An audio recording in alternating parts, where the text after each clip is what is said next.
Hey guys, 91 Straight Baller here again. Empire 91 on the TechPB forums, and 91 Straight Baller, of course, on PB Nation. You guys saw me unbox this a couple hours ago. I put it up, and I just wanted to make another video real quick to show you guys some of the at-a-glance things that I saw. Things I didn't really know because I haven't really owned a CCM before. I've played with a lot, but I've never owned one, so I've never had to, take the bolt pin out, take the barrel off, take the dovetail on, or whatever. So, just at a glance, here's some of the things that that caught me off guard. Maybe the first is this barrel.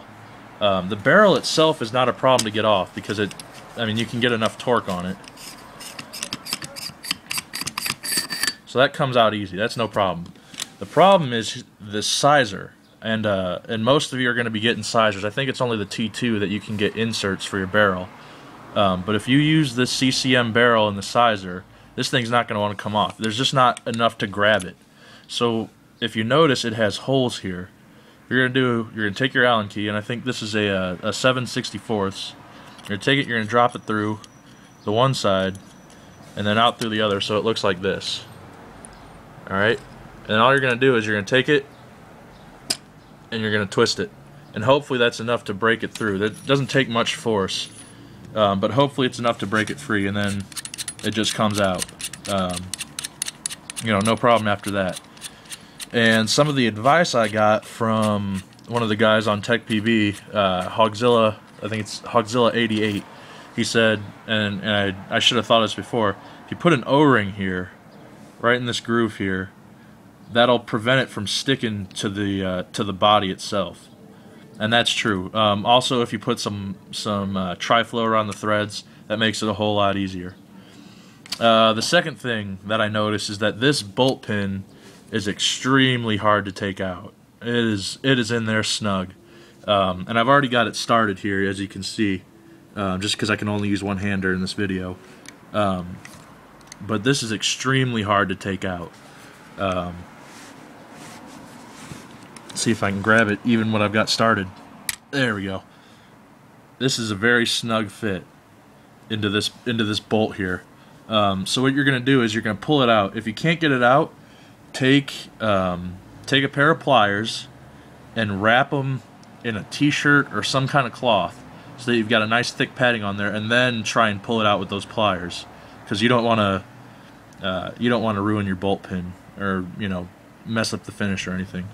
Anyway, once you've got your bolt pin out, you're going to just take some tri-flow and apply it generously to this bolt pin. Once you do that, just stick it back in, and it should go right back in. It should be nice and easy to pull out after that.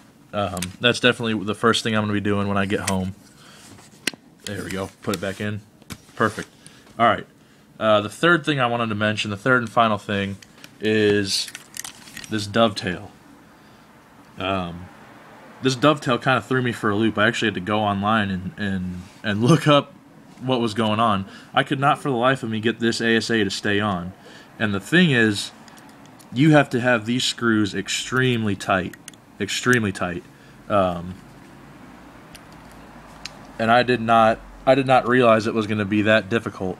And like I said, I'm a strong guy, and I thought these things were in as tight as they could go. And as you see now, after you loosen them, this thing just has it just wants to float around. And so I figured you had to tighten them down. So I do that. I figured about that tight would do it. Pretty much as tight as you think something can go. I figured that's what it was, but nope, it still slides around. These things take a massive amount of power to put them in. As far as you can get this to go, as far as you can get your boyfriend or your girlfriend or whoever to put these things in, your dad, your uncles, get someone that's strong enough to where you feel this Allen key is going to break. And that is how tight you need these screws to be. They need to be super tight. And the reason for that is, if you look here, You see inside there, the screws are just pushing the outside of they're pushing the outside of the dovetails out to hold on to this ASA. So you gotta have enough force on there to push out the sides of this metal to hold on to this ASA. And that took me 10 minutes to figure out or whatever. So anyway, that's the CCM at a glance, the 6.5. I'll give you guys more reviews as I air it up. I mean, I know it's going to perform well. Every CCM I've ever shot performs well with air in it. So that's basically it for this video, guys. Thanks for watching, and keep tuning in. I hope to do a lot more videos. Bye.